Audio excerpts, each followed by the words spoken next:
Hi hello welcome to our channel. ఈరోజు నేను చూపించబోయే రెసిపీ వచ్చేసి కరకరలాడే చెక్కలాలండి. ఒక్కసారి నేను చూపించిన విధంగా చేయండి. కరకరలాడుతూ సూపర్ టేస్టీగా చాలా రుచిగా ఉంటాయి నోటికి. మీరు ఎప్పుడు చేసేలాగా కాకుండా ఒక్కసారి తప్పకుండా ఈ విధంగా ట్రై చేయండి. మన ఛానల్ ఫస్ట్ టైం చూస్తుంటే సబ్స్క్రైబ్ చేయండి. చిన్న లైక్ అయితే ఇస్తూ ఉండండి, మర్చిపోతున్నారు లైక్ చేయటం. కామెంట్ కూడా చేయండి, మీ ఫ్రెండ్స్కి ఈ వీడియో షేర్ చేయండి. ఈ కరకరలాడే చెక్కలాలను ఎలా తయారు చేశానో ఇప్పుడు చూసేయండి. 2.5 కప్పు బియ్యం తీసుకోవాలి. వీటిని శుభ్రంగా 2-3 సార్లు కడుక్కొని తడిపోయేంత వరకు ఆరబెట్టుకోవాలండి. ఒక 4 గంటలు పడుతుంది తడి అంతా పోయేసరికి. ఆరిన తర్వాత ఇలా ఉన్నాయండి. నేను ముందే కడిగి ఆరబోసుకున్నాను. స్టవ్ వెలిగించుకొని స్టవ్ పైన ప్యాన్ పెట్టుకొని ఈ బియ్యాన్ని ఇందులో వేసుకోవాలి. మంటని మీడియం ఫ్లేమ్లో పెట్టుకొని ఇలా కలుపుకుంటూ వేయించుకోవాలి దోరగా. ఒక 3 నిమిషాలు టైం పడుతుందండి వేగేసరికి.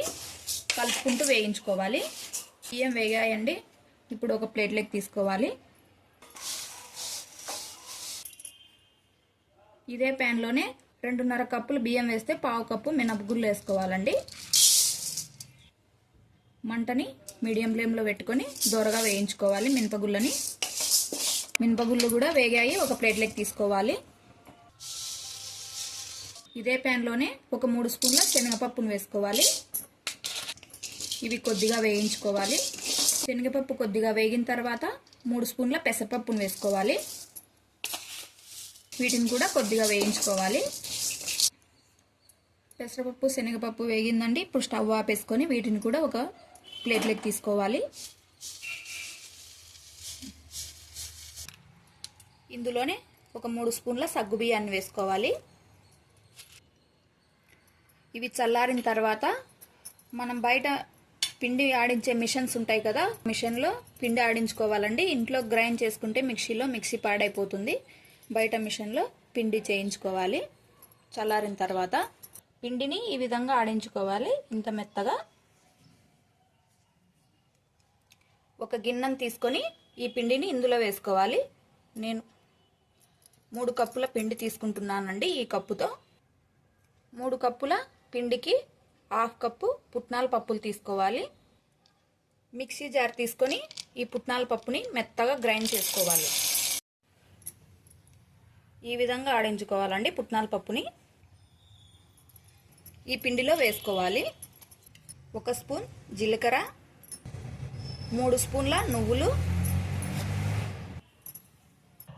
రుచికి సరిపడా ఉప్పు, రుచికి సరిపడా కారం. ఒకసారి అంతా కలుపుకోవాలి. మీరు జీలకర్ర ఇంకా కొంచెం ఎక్కువ కావాలంటే వేసుకోవచ్చండి. ఇంకా వాము కూడా వేసుకోవచ్చు. వేడి చేసుకున్న నూనెను పోసుకోవాలండి. ఒక 5 స్పూన్లు వేసుకోవాలి. ఒకసారి అంతా మళ్ళీ కలుపుకోవాలి. వేడి చేసుకున్న నీళ్ళను పోసుకుంటూ చపాతీ పిండిలాగా కలుపుకోవాలి.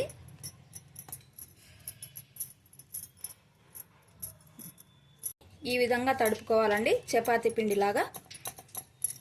చక్రాలు ఒత్తుకుంటే గొట్టం తీసుకొని అందులో ఇలా స్టార్ లాంటి బిళ్ళను పెట్టుకోవాలి. మనం కలిపి పెట్టుకున్న పిండిలో నుంచి కొద్దిగా తీసుకొని ఈ చక్రాల గొట్టంలో పెట్టుకోవాలి. ఇప్పుడు స్టవ్ వెలిగించుకొని స్టవ్ పైన కడాయి పెట్టి డీప్ ఫ్రైకి సరిపడా ఆయిల్ పోసుకొని ఆయిల్ బాగా వేడవ్వాలండి. ఇలాంటిది ఒక ప్లాస్టిక్ కవర్ పైన వేసుకోవాలి చక్రాలు. ఇలా ప్లాస్టిక్ కవర్ పైన వేసుకుంటే తీసేటప్పుడు ఈజీగా వచ్చేస్తాయండి. ఇలాగా రౌండ్గా షేప్ అనేది నీట్గా రౌండ్గా వచ్చేటట్లుగా తిప్పుకోవాలి. ఇలా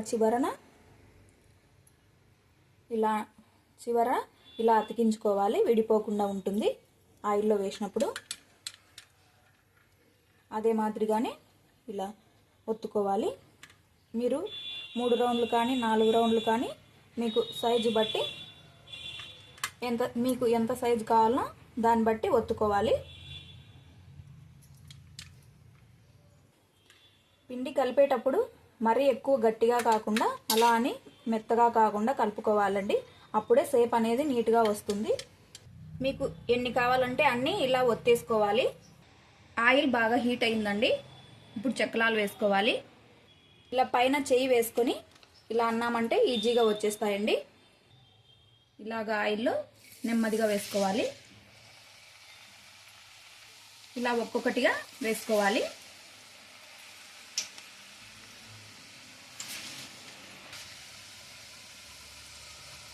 వేసిన వెంటనే కదిలించద్దండి. 1 నిమిషం తర్వాత ఇలా రివర్స్లో తిప్పేసుకోవాలి ఒక్కొక్కటిగా. ఇవి కాలాయండి, తీసేసుకోవాలి ఒక ప్లేట్లోకి.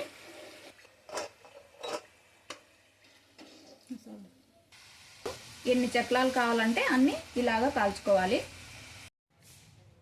చూశారు కదండి, కరకరలాడే చెక్కలాలు ఎలా తయారు చేసుకోవాలో, ఎంత ఈజీగా చేసుకోవచ్చో మీరు కూడా తప్పకుండా ట్రై చేయండి. ఇలా చేశారంటే సూపర్ టేస్టీగా కరకరలాడుతూ చాలా బాగుంటాయి. మీరు ఎప్పుడు చేసుకున్నా ఒక్కసారైనా ఈ విధంగా ట్రై చేయండి. అలాగే మన ఛానల్ ఫస్ట్ టైం చూస్తుంటే సబ్స్క్రైబ్ చేయండి. లైక్, షేర్, కామెంట్ తప్పకుండా చేస్తూ ఉండండి. Thank you for watching.